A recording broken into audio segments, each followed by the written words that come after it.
बीडच्या परळीमध्ये भर रस्त्यावर हत्या झालेल्या महादेव मुंडे यांच्या हत्या प्रकरणाची फाईल आता पुन्हा उघडली जाणार आहे। हत्येला 15 महिने उलटूनही अद्याप कोणतीही कारवाई करण्यात आलेली नव्हती। महादेव मुंडे यांच्या हत्येचा तपास सीआयडी किंवा एसआयटी कडे देण्यात यावा अशी मागणी त्यांच्या कुटुंबियांनी केली होती। याची दखल घेत तपासासाठी 5 सदस्यांची विशेष समिती स्थापन करण्यात आली आहे। महादेव मुंडे हत्या प्रकरणाची फाईल पुन्हा उघडणार, 5 सदस्यीय समिती करणार तपास। महादेव मुंडेंच्या हत्येच्या तपासाला वेग येणार। बीडच्या मस्साजोगचे सरपंच संतोष देशमुख यांच्या हत्या प्रकरणानंतर परळीतील महादेव मुंडे हत्या प्रकरण ही प्रकाशझोतात आलं। परळी तहसील कार्यालयासमोर भर रस्त्यात महादेव मुंडेंची हत्या करण्यात आली होती।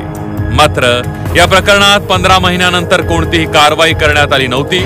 आता महादेव मुंडे हत्या प्रकरणाची फाईल पुन्हा उघडली जाणार आहे। या प्रकरणाच्या तपासासाठी 5 जणांची टीम तयार करण्यात आली आहे। यात गुन्हे शाखेचे पोलीस निरीक्षक संतोष साबळे यांच्यासह 4 कॉन्स्टेबलचा समावेश करण्यात आला। त्यांना एवढंच आश्वासन आहे की मला न्याय द्या, तात्काळ आरोपी अटक करा, तरी पण मी याच्यावर समाधानी नाही। मला 15 दिवसात न्याय पाहिजे। का तर मी 15 महिने झालं वाट पाहत आहे माझ्या न्यायासाठी। मला 15 दिवसात न्याय पाहिजे।